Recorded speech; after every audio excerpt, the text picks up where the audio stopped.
Naniniwala ka ba sa kulam? Sigurado, marami ka ng kwentong narinig tungkol sa kulam at barang. May mga naniniwala dito at mayroon ding hindi. Kaya sa video natin ngayon, pag-uusapan natin ang tungkol sa isang mangkukulam na inaresto ng mga pulis sa bansang Algeria. At sigurado ako, tatayo ang mga balahibo mo sa mga ebidensyang nakuha ng pulis sa mismong bahay ng tinawag nilang mangkukulam sa Tebessa. Ang mga mangkukulam ay ang mga taong pinaniniwalaan na nagsasagawa ng ritual o orasyon upang parusahan o bigyan ng sakit ang mga taong pinagagalitan nila. Kung minsan, may mga taong nagbabayad sa kanila upang isagawa ang pangkukulam sa mga taong kinaiinggitan o kinagagalitan ng nagpapakulam. Ayon sa paniniwala, ang mga mangkukulam ay nagtataglay ng black magic. Ang kanilang orasyon ay nasa wikang Latin. Gumagamit sila ng manika o bududal upang irepresenta ang taong bibigyan nila ng sakit. Kinakailangan din ng mangkukulam ng larawan o buhok ng taong kukulamin upang isagawa ang pangkukulam. Kadalasan, ginagawa nila ang orasyon o ritual tuwing Martes o Biyernes ng hating gabi dahil pinaniniwalaan na mas malakas at epektibo ang kanilang kapangyarihan sa mga araw na nabanggit. Ayon sa mga paniniwala, matapos magsagawa ng ritual ang mga mangkukulam ay gagamitin nila ang manika at karayom upang pasakitan ng kanilang biktima. Tinutusok nila ang manika sa iba't ibang parte ng katawan dahil sa bawat tusok ng karayom sa manika ay siya ring mararamdaman ng taong kinukulam. Kadalasan ng mga taong kinukulam ay lumalapit sa albularyo na may kakayahan na gamutin ang sakit na dulot ng pangkukulam. Dahil ang mga albularyo ay may sapat na kaalaman upang kontrahin ang orasyon na ginawa ng mangkukulam. Sa bansang Algeria, mayroong isang mangkukulam ang inaresto ng mga pulis dahil sa reklamo ng kanyang mga kapitbahay. Pinaghihinalaan siyang mangkukulam noong una dahil sa kakaibang kilos niya, pero di nagtagal ay napatunayan na isa pala talaga siyang mangkukulam. Kaya agad siyang sinumbong ng kanyang mga kapitbahay sa mga pulis at inaresto. Dahil ang Algeria ay isang Islamic country na kung saan mahigpit na ipinagbabawal ang pangkukulam. Matapos maaresto ng mga pulis ang tinawag nilang mangkukulam sa Tebessa, ay pinuntahan ng mga kapitbahay nito kasama ang mga pulis ang bahay ng nasabing mangkukulam upang sunugin.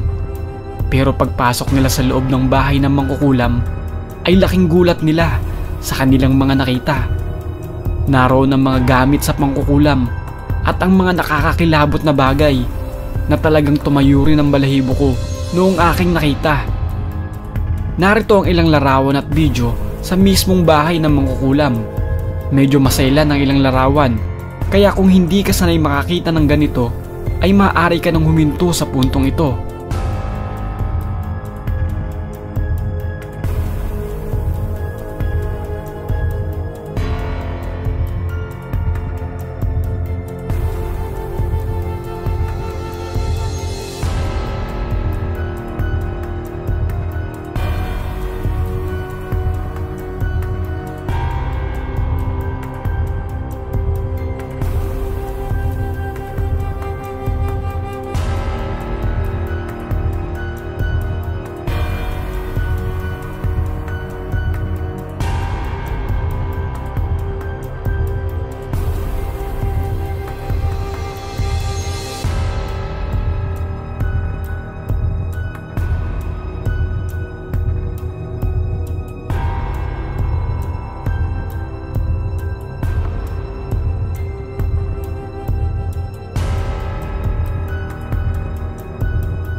ما تشوف ابراهيم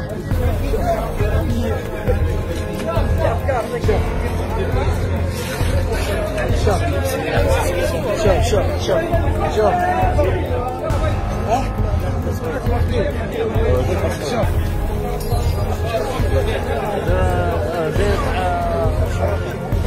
لو انت ما تشتيش بديك سوي ربي عين سامي هذا يخدم في الكسرة شوف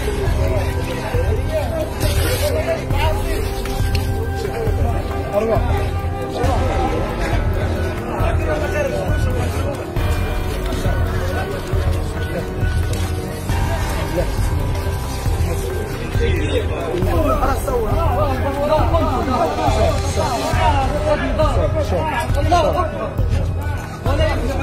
هناك حتى من تمسيح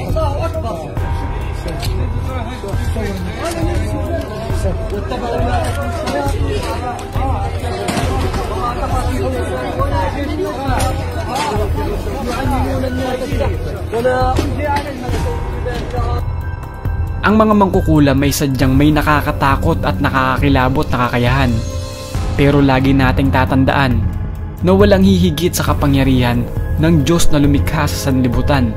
Kaya mas palakasin pa natin ang pananampalataya sa Diyos na makapangyarihan at ilalayo niya tayo sa kahit na anong klaseng kapahamakan.